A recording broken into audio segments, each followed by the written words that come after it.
pela graça de Jesus e Cristo.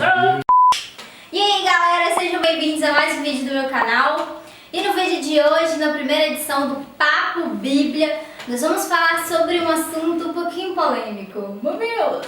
Brincadeira. Vamos falar sobre avivamento versus movimento. Meu Deus. E para falar sobre esse assunto, convidei o pastor Alan, da Igreja do Amor. Graças e paz, queridos. E para iniciar esse assunto, eu vou ler um versículo que está em Atos dos Apóstolos, capítulo 2. Ao chegar o dia do Pentecoste, todos estavam reunidos no mesmo lugar. De repente veio do céu um som, como de um vento impetuoso, e encheu toda a casa onde estavam assentados. E apareceram umas línguas como de fogo, distribuídas entre eles, e sobre cada um pousou uma. Todos ficaram cheios do Espírito Santo e começaram a falar em outras línguas, conforme o Espírito Santo lhes concedia que falasse. Então, pastor Alan, com base nesse versículo, o que você tem a dizer pra gente sobre o avivamento nos dias de hoje? Você acha que tem alguma característica parecida com o primeiro avivamento, que foi esse Pentecoste maravilhoso que aconteceu? O que você acha assim, que a galera tá usando isso para fazer algum tipo de movimento? Qual que é a sua opinião mesmo sobre o avivamento e o movimento? Olha, é um assunto realmente polêmico, um assunto que entra em discussão em meio às igrejas brasileiras e até mesmo as igrejas de outras nações, outros países. A palavra avivamento é uma palavra que tem contagiado muitas pessoas e até muitas igrejas envolvidas nesse assunto. Olhando para essa carta histórica de Lucas, ao descrever no capítulo 2, em Atos, eu acho muito interessante a colocação que ele traz, porque é uma estratégia divina muito forte, onde Deus ele usa a festa do Pentecostes na cidade de Jerusalém. E o interessante é que havia ali cerca de 120 pessoas reunidas em um mesmo lugar. Quando você volta em Mateus, a última ordem de Jesus foi um confronto para que eles permanecessem em Jerusalém. E ali havia muita perseguição contra aqueles que se declaravam seguir Jesus. E a ordem foi aplicada e eles permaneceram ali com talvez medo, ficaram reunidos juntos no mesmo lugar. E aí quando vai no cenáculo você vê que a manifestação, a descida do Espírito Santo na festa do Pentecostes envolve aqueles discípulos que estavam reunidos, que permaneceram, mais uma quantidade de discípulos que permaneceram juntamente com eles. E ali há uma manifestação sobrenatural. A estratégia de Deus que eu tenho no meu coração, olhando para esse texto, é que quando o Espírito Santo se manifesta nessa festa, na região de Jerusalém, a festa de Pentecostes, ela atraía pessoas de todos os povos, todos os cantos daquelas regiões, naquele contexto. E interessante que a palavra de Deus afirma que depois que pousou sobre eles, o Espírito Santo foi repartido sobre eles, línguas como de fogo. E ali cada um falava em uma linguagem específica, e diante da multidão de pessoas que estavam ali reunidas, elas ouviam falar do amor de Deus na sua própria linguagem, na sua forma de entender, a sua forma de falar. E ali eu creio que foi a primeira manifestação sobrenatural de Deus no período neotestamentário, onde o Espírito Santo se revelou de forma sobrenatural àquelas pessoas. Então, olhando para esse texto, o grande avivamento que aconteceu na igreja primitiva, eu fico impactado pelo mover e por tudo que aconteceu naquele momento, diante da obediência do comando de Jesus em permanecer em Jerusalém. Na sua opinião, qual é a diferença entre o avivamento e o movimento? Olha, ao mesmo tempo que é um assunto muito polêmico, ao mesmo momento é um assunto fácil, e se você estudar bastante, a entender o que é avivamento, você vai ter sempre a clareza de explicações e entendimento sobre esse assunto. Primeiro nós precisamos discernir o que é avivamento e o que é movimento. Movimento é um grupo de pessoas que entram, estão reunidos em alguns lugares, e alguns moveres acontecem, alguns sinais acontecem, algumas manifestações estão acontecendo, mas são manifestações passageiras, coisas que vêm, acontecem, mas automaticamente saem do meio desse povo. E o avivamento, olhando para o significado de avivamento, essa palavra tem um significado muito forte, que é avivar alguma coisa que está morta. Então, avivamento é trazer vida aonde há morte. Quando você vai para Ezequiel, no capítulo 37, onde você vê aquela passagem tão conhecida, onde Ezequiel é conduzido em arrebatamentos de sentido, a um vale de ossos secos, e ali ele é conduzido pelo Senhor a enxergar um vale que estava morto. De forma espiritual, aquele vale de ossos secos era o povo de Israel. E ali Deus dá um comando para que aquele homem, aquele simples profeta, profetizasse sobre aquele vale de ossos secos. E ali é o primeiro sinal de manifestação de avivamento que acontece, aonde eu tenho entendimento de que Deus estava profetizando e anunciando através dos homens um avivamento e a reconstrução da grande cidade de Deus, da grande Jerusalém e principalmente do povo de Deus que havia se perdido, Israel de Deus. Então ali a primeira manifestação espiritual, eu creio no meu coração que foi uma revelação muito forte, onde Ezequiel ele tem a presença de Deus com ele, e de forma espiritual ele profetiza sobre aquele vale de ossos secos, e aqueles ossos, como diz a palavra, começam a receber carne, nervos, e aquele povo se coloca de pé. Então a manifestação de avivamento é uma manifestação que traz vida. Não há muito misticismo no avivamento. A palavra avivar é trazer vida aonde há morte. Quando você olha para a palavra de Deus em Efésios capítulo 2, no verso 1 diz assim: e vos vivificou, estando vós mortos em vossas ofensas e pecados. Quando você vai em Romanos também, a palavra de Deus ela é bem clara, quando o apóstolo Paulo ele diz que aquele que está em Cristo Jesus não há mais condenação, ele passa da morte para a vida. Então, avivamento é trazer vida aonde havia morte. Movimento é uma coisa que acontece no meio das pessoas, que é talvez lembrado pelas pessoas, mas ao mesmo tempo essa manifestação ela vem e ela vai. Movimento de pessoas tentando criar algumas coisas em Deus e não atrair a presença de Deus com um avivamento verdadeiro. Então, no meu entendimento, o avivamento é trazer vida aonde há morte, como o apóstolo Paulo traz a revelação da palavra inspirada pelo Senhor em Efésios capítulo 2, no verso 1. Assim como o avivamento ele pode trazer frutos, como almas se renderem aos pés de Jesus, como aconteceu no dia do Pentecoste, ali almas se renderam.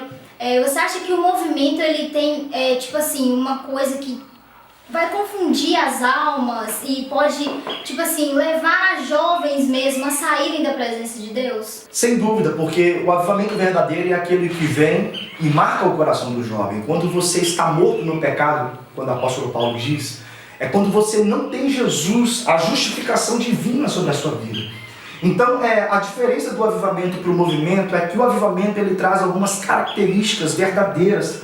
Quando você volta para Atos capítulo 2, quando você discorre toda aquela manifestação de avivamento verdadeiro, aonde o apóstolo Pedro ele se levanta na mesa depois de as pessoas terem confundido aquela manifestação com embriaguez. Ele se levanta no meio dos discípulos com muita ousadia e autoridade, e ele prega no meio daquela multidão de pessoas, e aproximadamente 3.000 pessoas se convertem, ou seja, 3.000 pessoas saíram da morte e vieram para a vida espiritual. Então eu fico impactado por isso.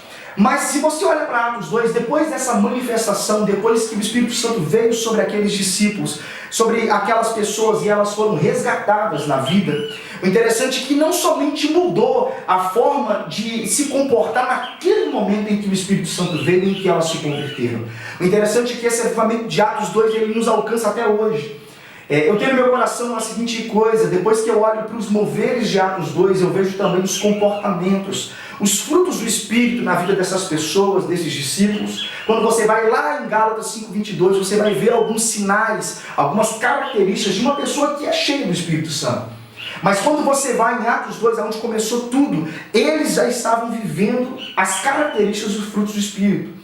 Porque a palavra de Deus diz que depois que os sinais e os prodígios, as maravilhas vieram sobre eles, eles não ficaram apenas atrás dos moveres, dos sinais e dos prodígios. Eles estavam sendo transformados pelo Espírito Santo a viver uma vida de impacto nas regiões onde eles estavam, em Jerusalém, em outros lugares onde eles passaram. Então, o impacto do avivamento trouxe transformação de caráter na vida daquela sociedade, na vida daquelas pessoas.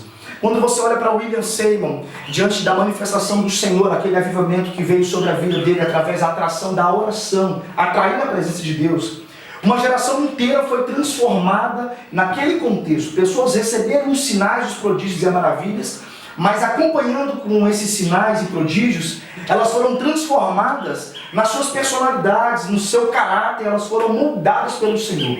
Então, a manifestação do avivamento, ela tem que trazer transformação de vidas. Quando você olha para John Wesley foi usado por Deus para promover um grande avivamento na Inglaterra.